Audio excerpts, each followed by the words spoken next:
Welcome to Anand Parmar classes. दोस्तों, हिंदी में मैंने आप लोगों को वर्णमाला पढ़ा चुका हूं और एक संधि पढ़ा चुका हूं, काव्य भी पढ़ा चुका हूं और हिंदी भाषा का विकास भी पढ़ा चुका हूं। कुल मिलाकर अपने कितने चैप्टर खत्म हो गए हैं? यह हिंदी भाषा में बोलूं तो 4 अध्याय खत्म कर दिए अपन, है ना। 5वां क्या चलेगा दोस्तों? समास। बस ऐसे ही पढ़ते रहिए, सिलेक्शन आप लोगों का पक्का है। हिंदी पढ़ लेना क्योंकि 20 नंबर की आ रही है जेल प्रेरी में और एसआई में 70 नंबर का हिंदी आ रहा है। मेरे द्वारा जो पढ़ाया गया है वो आप लोग पढ़ लेना तो भला हो जाएगा आप लोगों का। ठीक, चलिए अब बात करते हैं दोस्तों समास। समास जो है दोस्तों, ये 2 शब्दों का मेल है। क्लियर है? ये दूसरी 5वीं में आप लोगों ने पढ़ा होगा। ठीक, ये इसकी डेफिनेशन या परिभाषा है कि समास कितने शब्दों से मिलकर बना होता है? 2 शब्दों से। 2 शब्दों से मिलकर बने, 2 या 2 से अधिक भी हो सकते हैं ना, परंतु मिनिमम कितने हो चाहिए? 2। तो 2 या 2 से अधिक शब्दों से मिलकर क्या बनता है? समास। परंतु 2 या 2 से अधिक वर्णों से मिलकर क्या बनती है? संधि, जो मैं आप लोगों को पढ़ा चुका हूं। तो अब बात करते हैं दोस्तों समास। समास का अगर मैं संधि विग्रह करूं तो आएगा सम धन आश। और सम का मतलब है दोस्तों समीप और आस का मतलब है क्या? बैठना, मतलब समीप बैठना। तो ऐसा है क्या कि समास अपने पास आके बैठेगा? बिल्कुल गलत बात। समास का मतलब है कि दोस्तों समीप बैठना, मतलब शब्दों का समीप बैठना, मतलब शब्द आपस में अपने एक दूसरे के समीप बैठते हैं या पास पास बैठते हैं। इतनी बात समझ में आ रही? तो 2 शब्दों के मेल को क्या कहते हैं? समास कहते हैं। 2 या 2 से अधिक शब्द भी हो सकते हैं। चलिए, समास कितने प्रकार के होते हैं? तो समास होते हैं दोस्तों 6 प्रकार के। ठीक है, समास कितने प्रकार के? 6 प्रकार के। सबसे पहला समास होता है वो होता है दोस्तों द्वंद्व समास। सबसे पहला समास कौन सा? द्वंद्व समास। दूसरे समास की मैं बात करूं तो दूसरा होता है कर्मधारय समास। तीसरा कौन सा? तो तीसरा होता है तत्पुरुष समास। तीसरा कौन सा? तत्पुरुष समास। चौथा कौन सा होता है? तो चौथा होता है दोस्तों बहुव्रीहि समास। 5वां कौन सा होगा? तो 5वां होगा दोस्तों अव्ययी भाव समास। ये 5, एक और बच गया। और छठा कौन सा होगा? तो छठा होगा कौन सा? द्विगु समास। ये 6 प्रकार के समास होते हैं। इसका स्क्रीनशॉट ले लीजिएगा आप। इन 6 प्रकार के समास को ही आज अपने को इस लेक्चर में पढ़ना है। एक एक उठा लेते हैं और पूरा डीप में पढ़ लेते हैं। पढ़ेंगे ऐसा कि एक भी प्रश्न बाहर से नहीं आएगा। चलिए, सबसे पहला ही उठाते हैं दोस्तों, कौन सा? द्वंद्व समास। देखिए, सबसे पहले तो एक और बात बताता हूं मैं कि समास में होते हैं दोस्तों पद। ठीक है, पद मतलब शब्द होते हैं, एक आगे होता है एक पीछे होता है। मतलब पद कितने होते हैं? 2। एक होता है पूर्व पद और एक होता है उत्तर पद। पूर्व पद मतलब पहले वाला और उत्तर पद मतलब बाद वाला। इतनी बात दिमाग में बैठा लेना। ठीक है, पहला पद और दूसरा पद। जैसे मैं बोलूं दोस्तों, यहां लिखा मैंने नीला है जो कमल। मैंने क्या बोला? नीला है जो कमल। ठीक है, तो ये दोस्तों ये प्रथम पद हो गए और इधर दूसरा पद ये हो गया। ठीक, तो ये प्रथम पद और ये क्या हो जाएगा दोस्तों? दूसरा पद।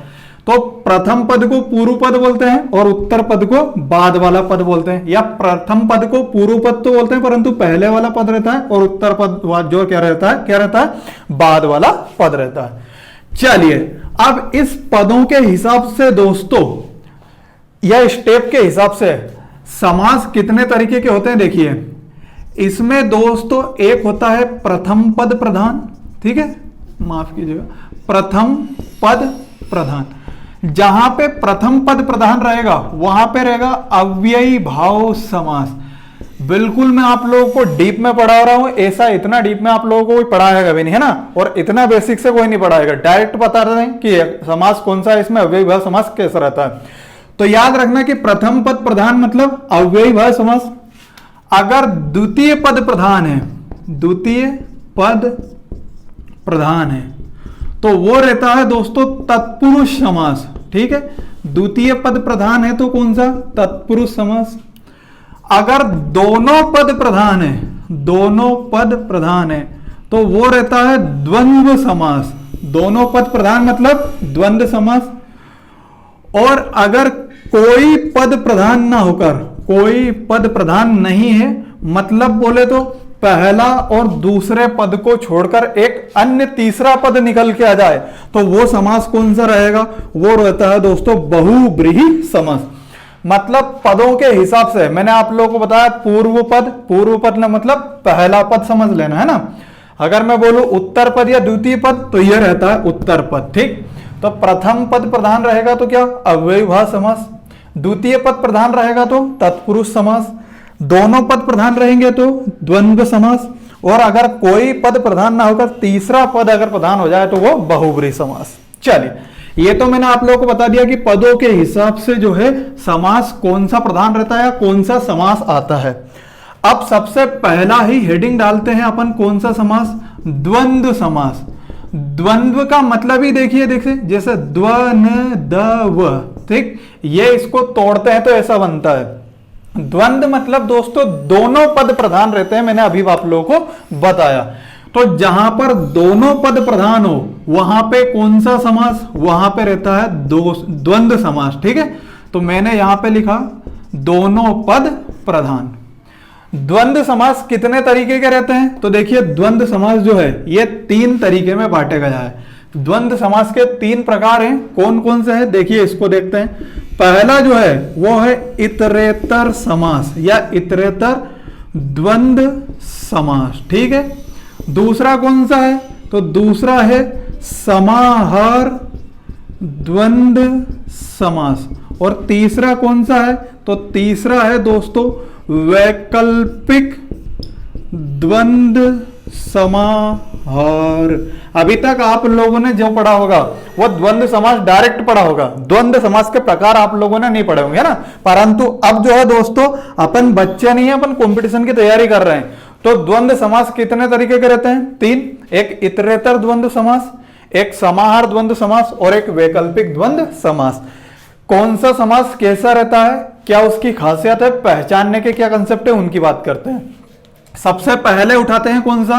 इतरेतर द्वंद्व समास।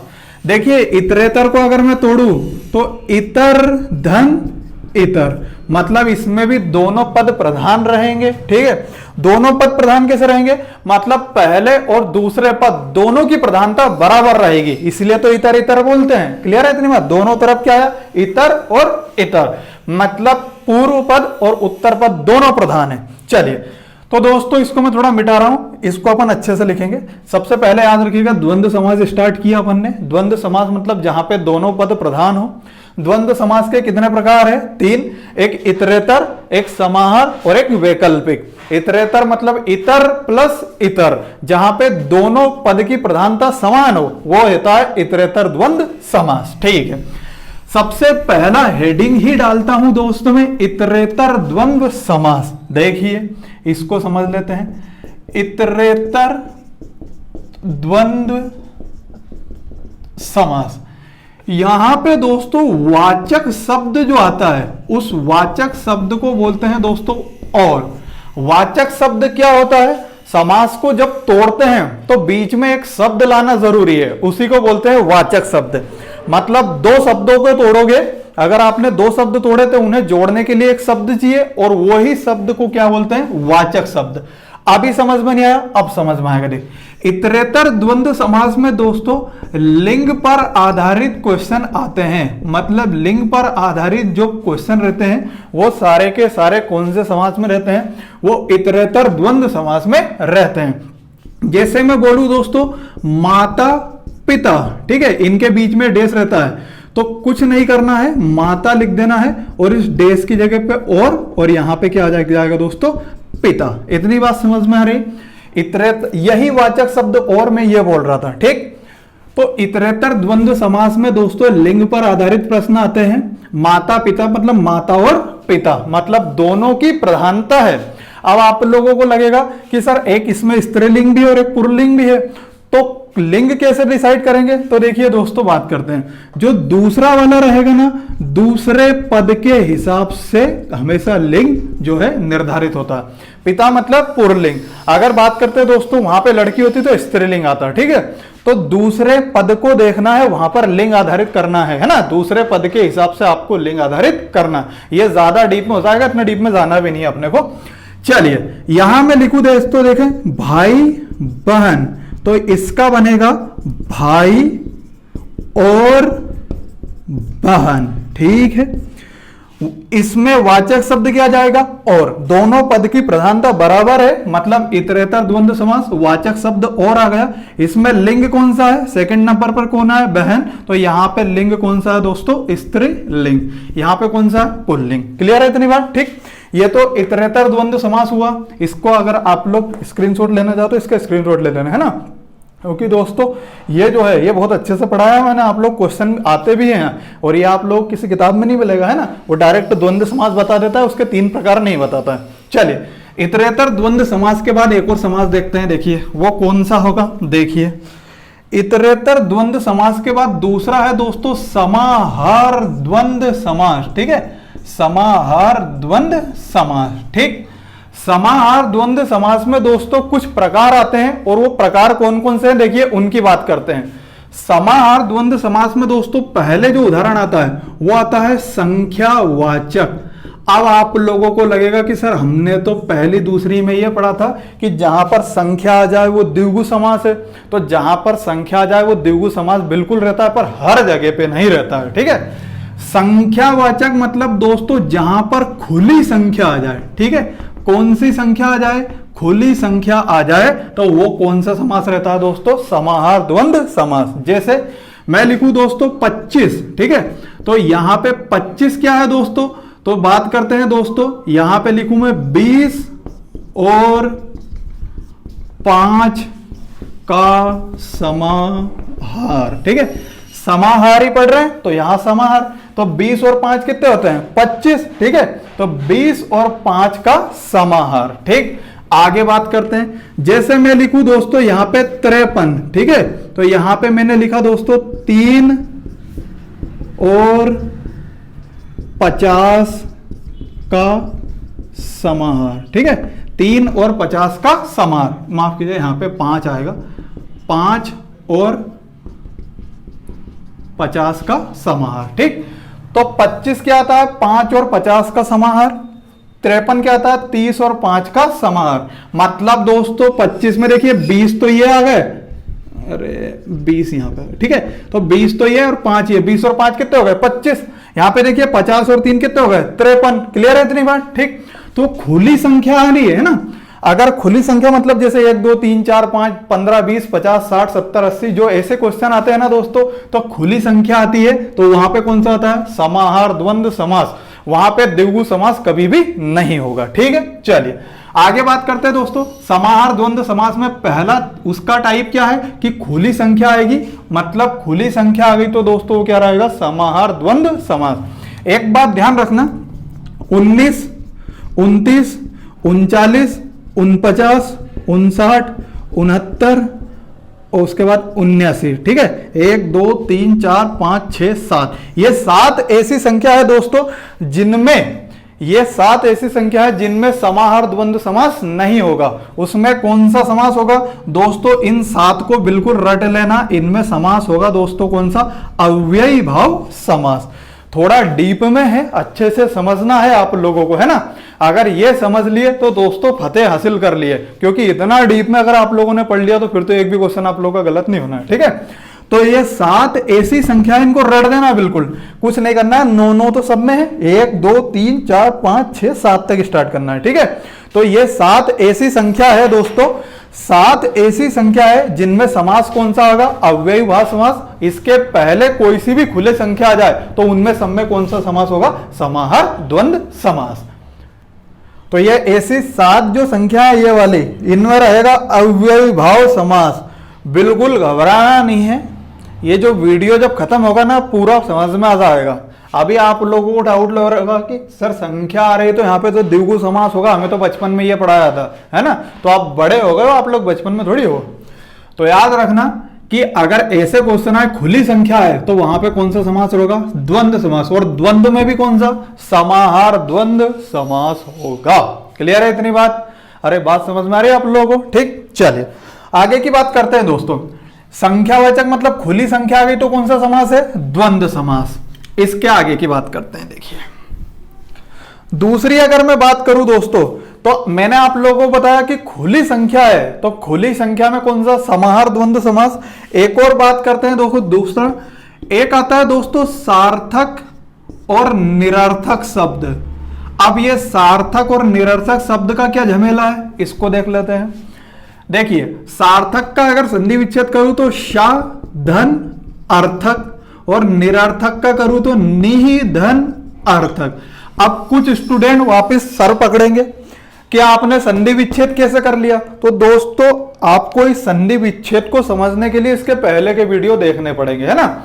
तो देखिए इसमें कौन सी संधि है? दीर्घ स्वर संधि। इसमें कौन सी? विसर्ग संधि। फिर मन में डाउट आएगा कि आपने कैसे बता दिया, तो मैं तो टीचर हूं, मेरे को सब पता है इसलिए बता दिया, है ना। परंतु आप लोगों को भी जानना है तो इसके पहले के वीडियो देख लेना। क्लियर है इतनी बात? चलिए तो दोस्तों जिसका सही अर्थ निकले वो सार्थक, जिसका कोई अर्थ नहीं निकले वो निरर्थक। इतनी बात समझ में आ रही? देखिए जैसे कुछ शब्द अपन भाषा अपनी गांव की भाषा में, मालवी भाषा में बोलते हैं दोस्तों चाय वाय, ठीक है, चाय वाय। तो चाय का मतलब तो होता है, परंतु वाय का मतलब होता है क्या? बिल्कुल नहीं होता। ये तो दोस्तों ऐसे ही इसके साथ जोड़ दिया गया है, ठीक। तो सार्थक शब्द कौन सा इसमें? चाय। और वाय कौन सा शब्द है? निरर्थक। तो दोस्तों ऐसे सार्थक निरर्थक शब्द आए तो वहां पर जो सार्थक शब्द है उसको लिख के वहां पे वाचक शब्द कौन सा लगेगा? आदि, ठीक है। ऐसा मत कर देना परीक्षा में कि चाय वाय, तो चाय और वाय। देखो इसमें योजक चिन्ह आ रहा है कि सर ने बताया था कि वाचक शब्द इसकी जगह पर और लगाना है, तो यह गलत बात है ना। मैंने यह बताया कि जहां पे दोस्तों दोनों पद प्रधान है वहां पे और लगाना है, जहां पे लिंग की बात हो वहां पे और लगाना है, यहां पे बिल्कुल और नहीं लगाना है। यहां पे एक सार्थक और निरर्थक शब्द आए तो वहां पे क्या लगाना है? आदि। देखिए एक और बात करते हैं, जैसे मैं बोलूं अड़ोस पड़ोस, तो पड़ोस तो होता है परंतु अड़ोस कुछ होता है क्या? बिल्कुल नहीं होता। तो यहां पे लिखो पड़ोस और आगे वाचक शब्द कौन सा लगा देना है? आदि। इतनी बात समझ में आ रही? ठीक। देखिए संख्यावाचक में खुली संख्या है, समाहार द्वंद्व समास। सार्थक निरर्थक शब्द है तो सार्थक शब्द के आगे आदि लगा देना है, और समास कौन सा हो जाएगा? समाहार द्वंद्व समास। और देखते हैं, देखिए सार्थक निरर्थक शब्द हो गए, मैंने आप लोगों को संख्यावाचक शब्द बता दिए। अब कुछ ऐसे शब्द आते हैं जो दोनों का मीनिंग निकलता है। देखिए कैसे, मैं लिखूं तीसरा दोस्तों, एक ही अर्थ प्रकट करने वाले शब्द, मतलब एक ही अर्थ प्रकट होगा इनसे। जैसे कैसे, मैं लिखूं दोस्तों धन दौलत, ठीक है। तो धन और दौलत एक ही बात है, दोनों का अर्थ निकल रहा है, दोनों का एक ही अर्थ निकल रहा है। तो यहां पे होता है दोस्तों धन दौलत आदि, ठीक है। क्या आता है? धन दौलत आदि। अब यहां पे धन और दौलत मत कर देना, धन दौलत आदि करना है, ठीक है। कहां पे आदि लगाना है, कहां पे और लगाना है, ये पूरा मैं आप लोगों को बता रहा हूं। और एक ही जगह पे लगाना है, वहां लगाना है दोस्तों कौन सा? मैंने शुरू में बताया था, इतरेतर द्वंद्व समास में। बाकी इधर और नहीं आएगा ना। धन दौलत तो धन दौलत आदि। एक और देखिए, मैं लिखूं रुपया पैसा। अब आप लोगों को लगेगा सर रुपया और पैसा तो अलग अलग है, परंतु है तो दो ही धन है ना, ठीक है। तो रुपया पैसा मतलब रुपया पैसा आदि। इतनी बात समझ में आ रही है आप लोगों को? अगर दोनों को अर्थ प्रकट नहीं, माफ कीजिएगा, दोनों के एक ही अर्थ निकले तो दोनों को लिख के आदि लगा देना है। एक का अर्थ निकले एक का नहीं निकले तो जो सार्थक शब्द है उसको लिख के आदि लगा देना है, ठीक है। चलिए एक और बात करते हैं दोस्तों, चौथा टाइप इसमें क्या आता है? चौथा टाइप आता है दोस्तों इसमें, वो कौन सा आता है? वो आता है दोस्तों शरीर के अंगों के नाम, ठीक है। शरीर के अंगों के नाम। देखिए कैसे, जैसे मैं बोलूं आंख कान, आंख कान, यहां पे और आ जाएगा। देखिए यहां पे मैं लिखूं दोस्तों आंख और कान, ठीक है। तो आंख और कान दोस्तों कौन से शरीर के अंग है? समास कौन सा होगा? समाहार द्वंद्व समास। वो आप लोगों से विच्छेद करने का नहीं बोलेगा, विग्रह करने का नहीं बोलेगा, वो डायरेक्ट पूछा कि आंख कान में कौन सा समास है? तो समाहार द्वंद्व समास। इतनी बात समझ में आ रही है? ठीक है। जैसे मैं लिखूं दोस्तों हाथ पैर, तो हाथ और पैर। ये था दोस्तों समाहार द्वंद्व समास। समाहार द्वंद्व समास मैंने आप लोगों को क्या क्या पढ़ाया? देखिए, एक तो संख्यावाचक मतलब खुली संख्या आ जाए तो दोस्तों क्या होता है? समाहार द्वंद्व समास। एक आता है दोस्तों सार्थक निरर्थक शब्द आ जाए तो समाहार द्वंद्व समास। एक ही अर्थ प्रकट करने वाले शब्द आ जाए तो समाहार द्वंद्व समास। और दोस्तों शरीर के अंगों के नाम आ जाए तो समाहार द्वंद्व समास। अब देखिए, समाहार द्वंद्व समास हमने पढ़ लिया, इतरेतर द्वंद्व समास पढ़ लिया। तीसरा द्वंद्व समास का जो उदाहरण बचा है या तीसरा टाइप बचा है वो है दोस्तों वैकल्पिक द्वंद्व समास। वैकल्पिक द्वंद्व समास, ठीक है। वैकल्पिक मतलब दोस्तों विकल्प होगा, है ना। देखिए कैसा विकल्प होगा। पहले तो ये देखिए कि वैकल्पिक द्वंद्व समास में दोस्तों हमेशा विलोम शब्द आते हैं। कौन से शब्द आते हैं दोस्तों? विलोम शब्द। और विकल्प कब आता है? तो विकल्प लिखेंगे दोस्तों या फिर अथवा।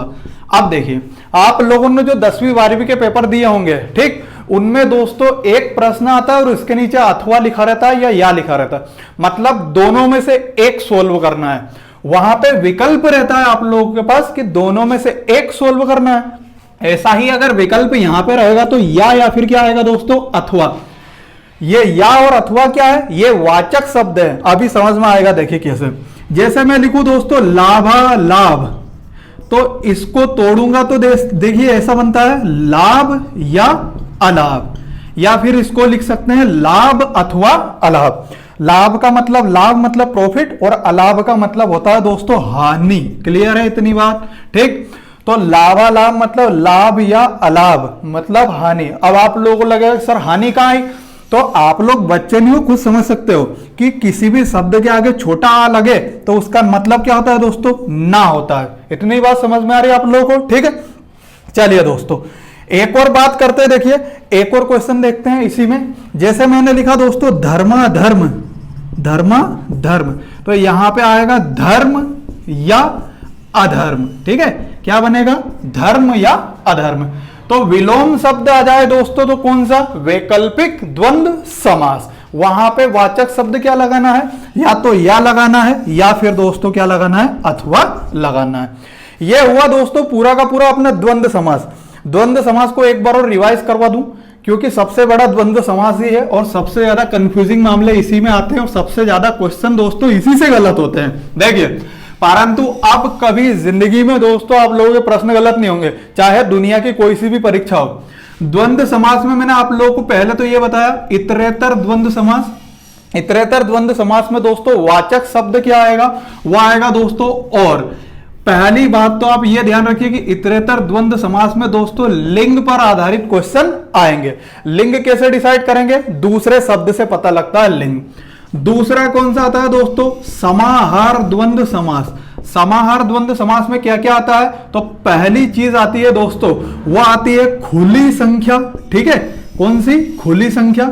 दूसरी चीज कौन सी आती है दोस्तों? तो दूसरी चीज आती है सार्थक प्लस निरर्थक शब्द। तीसरी चीज कौन सी आती है? एक ही अर्थ को प्रकट करने वाले। ठीक है, एक ही अर्थ को प्रकट करने वाले शब्दों में भी कौन सा समास रहता है? समाहार द्वंद्व समास। और एक और चीज दोस्तों, शरीर के अंगों के नाम रहेंगे तो वहां पे भी कौन सा समास रहेगा? समाहार द्वंद्व समास। ठीक। तीसरी बात करते हैं दोस्तों, तीसरा है वैकल्पिक द्वंद्व समास। और वैकल्पिक द्वंद्व समास में दोस्तों हमेशा कौन से शब्द आते हैं? विलोम शब्द आते हैं और इसमें वाचक शब्द या फिर क्या लगता है दोस्तों? अथवा। ये पूरा का पूरा दोस्तों कौन सा समास है? यह है दोस्तों द्वंद्व समास। और द्वंद्व समास कितने प्रकार के होते हैं? तो द्वंद्व समास दोस्तों 3 प्रकार के होते हैं, इतरेतर, समाहार और वैकल्पिक। द्वंद्व समास दोस्तों बहुत ज्यादा डीप में हमने पढ़ लिया है। द्वंद्व समास के बाद जो अगला एक छोटा सा समास और देख लेते हैं, उस समास का नाम है दोस्तों अव्ययी भाव समास। ठीक है, कौन सा समास? अव्ययी भाव समास। अव्ययी भाव समास क्या? इसके पहले चले द्विगु समास देख लेते हैं। ठीक, कौन सा समास? द्विगु समास। क्योंकि आप लोगों को लगेगा कि सर द्विगु समास जो है संख्या आ गई तो द्विगु समास है, तो इसके पहले संख्या में मैंने आप लोगों को द्वंद्व समास बताया। ठीक, तो देखिए द्विगु समास में दोस्तों प्रथम पद कौन सा रहता है? संख्यावाचक रहता है। ठीक है, प्रथम पद रहे तो दोस्तों कौन सा रहेगा? संख्यावाचक। मतलब प्रथम पद दोस्तों संख्या का बोध कराए तो वो कौन सा समास है? द्विगु समास। देखिए कैसे, यहां पे मैंने लिखा दोस्तों चौराहा, तो यहां पे लिखेगा चार राहों या चार रास्तों का समूह। ठीक है, जैसे अगर मैं बोलूं सत मंजिल, तो यहां पे लगेगा दोस्तों 7 मंजिलों का समूह। अब बिल्कुल डाउट में नहीं आना है कि सर अभी तो आपने बताया कि अगर संख्या आ जाए तो वहां पे कौन सा समास रहेगा? तो वहां पे समाहार द्वंद्व समास रहेगा। मैंने आप लोगों को यह बताया कि खुली संख्या है तो द्वंद्व समास रहता है समाहार, परंतु यहां पे खुली संख्या है क्या? बिल्कुल नहीं है दोस्तों। चौ मतलब 4, सत मतलब 7, परंतु खुली संख्या के साथ, इन संख्या के साथ दोस्तों ये देखिए रहा आ रहा है, इधर क्या आ रहा है दोस्तों? मंजिल। और खुली संख्या कैसी रहती है? 10, 20, 50, 60, 70, 80, 100, 1000 ऐसी खुली संख्या रहती है। इनमें दोस्तों खुली संख्या बिल्कुल नहीं आई। ठीक है, तो खुली संख्या जहां पर नहीं आए वो समास कौन सा होगा? द्विगु समास। अब आप लोग समाहार द्वंद्व समास और द्विगु समास में अंतर समझ गए होंगे कि अगर खुली संख्या है तो समाहार द्वंद्व समास, अगर खुली संख्या ना आए तो द्विगु समास। देखिए एक और देखते हैं, मैं लिखूं दोस्तों पंचवटी, तो यहां पे दोस्तों 5 वटों का समूह। ठीक है, पंचवटी मतलब 5 वटों का समूह। तो जहां पर दोस्तों प्रथम पद संख्यावाचक हो वो समास कौन सा है? द्विगु समास। क्लियर है इतनी बात?